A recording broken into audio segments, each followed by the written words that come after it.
Abdullah bin Rawaha penyair Rasulullah. Waktu itu, Rasulullah sedang duduk di suatu dataran tinggi di kota Makkah, menyambut para utusan yang datang dari Yasrib, Madinah, dengan sembunyi-sembunyi agar tidak diketahui kaum Quraisy. Mereka yang datang ini terdiri dari 12 orang utusan suku atau kelompok yang kemudian dikenal dengan sebutan kaum Ansar, penolong Rasul. Mereka akan berbayat kepada Rasulullah, yang kelak disebut dengan Bayat Aqobah Ula pertama. Merekalah pembawa dan penyiar Islam pertama ke Yasrib, dan bayat merekalah yang membuka jalan bagi hijrahnya Nabi beserta pengikut beliau, yang pada gilirannya membawa kemajuan bagi Islam. Salah seorang dari utusan yang dibayat itu adalah Abdullah bin Rawaha. Ibnu Rawaha adalah seorang penulis dan penyair ulum. Untaian syair-syairnya begitu kuat dan indah didengar. Sejak memeluk Islam, ia membaktikan kemampuan bersyairnya untuk mengabdi bagi kejayaan Islam. Rasulullah sangat menyukai dan menikmati syair-syairnya, serta sering menganjurkan kepadanya untuk lebih tekun lagi membuat syair.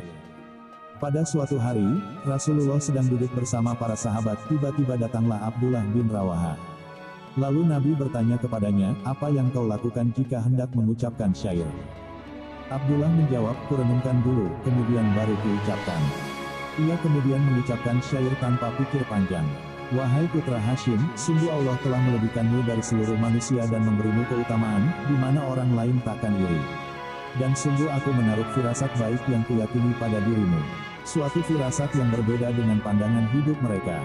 Seandainya engkau bertanya dan meminta pertolongan kepada mereka untuk memecahkan persoalan, tiadalah mereka hendak menjawab atau membela. Karena itu Allah mengukuhkan kebaikan dan ajaran yang engkau bawa. Sebagaimana ia telah mengukuhkan dan memberi pertolongan kepada Musa." Mendengar itu, Rasulullah gembira dan ridha kepadanya. Beliau bersabda, "Dan kamu pun akan diteguhkan Allah."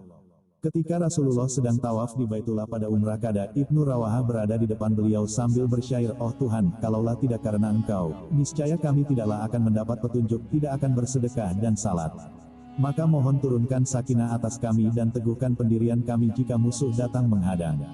Sesungguhnya orang-orang yang telah aniaya terhadap kami, bila mereka membuat fitnah, akan kami tolak dan kami tentang." Suatu ketika Abdullah bin Rawaha sangat berduka dengan turunnya ayat dan para penyair, banyak pengikut mereka orang-orang sesat. Quran Surah Asy-Syu'ara, 224. Namun kedukaannya terhibur dengan turunnya ayat lain, kecuali orang-orang penyair yang beriman, beramal saleh, banyak ingat kepada Allah, dan menuntut bela sesudah mereka dianiaya. Quran Surah Asy-Syu'ara, 227. Ketika kaum muslimin terjun ke medan perang demi membela kalimat Allah, Abdullah bin Rawaha turut tampil membawa pedangnya ke medan tempur Badar, Uhud, Khandaq, Hudaybiyah, dan Khaybar. Ia menjadikan kalimat syairnya sebagai slogan perjuangan. "Wahai diri, seandainya kamu tidak tewas terbunuh dalam perang, maka kamu akan mati juga." Pada waktu perang Mu'tah, bala tentara Romawi sedemikian besarnya, hampir 200.000 orang. Sementara barisan kaum muslimin sangat sedikit. Ketika melihat besarnya pasukan musuh, salah seorang berkata, "Sebaiknya kita kirim utusan kepada Rasulullah, memberitakan jumlah musuh yang besar. Mungkin kita akan dapat bantuan tambahan pasukan, atau jika diperintahkan tetap maju maka kita patuhi." Namun Abdullah bin Rawaha berdiri di depan barisan pasukan muslim. "Kawan-kawan sekalian," teriaknya, "demi Allah, sesungguhnya kita berperang melawan musuh-musuh kita bukan berdasarkan bilangan, kekuatan atau jumlah pasukan kita. Tapi kita memerangi mereka demi mempertahankan agama kita ini, yang dengan memeluknya, kita dimuliakan Allah. Ayo, maju. Salah satu dari dua kebaikan pasti kita raih, kemenangan atau syahid di jalan Allah." Dengan bersorak-sorai, kaum muslimin yang berjumlah sedikit namun besar imannya itu menyatakan setuju. Mereka berteriak, "Sungguh, demi Allah, benar apa yang dikatakan Ibnu Rawaha." Perang pun berkecamuk. Pemimpin pasukan pertama, Zaid bin Haritsah gugur sebagai syahid. Demikian pula dengan pemimpin kedua, Ja'far bin Abi Thalib. Abdullah bin Rawaha kemudian meraih panji perang dari tangan Ja'far dan terus memimpin pasukan. Ia pun terus menerjang barisan tentara musuh yang menyerbu bak air bah. Abdullah bin Rawaha pun gugur sebagai syahid, menyusul dua sahabatnya, Zaid dan Ja'far.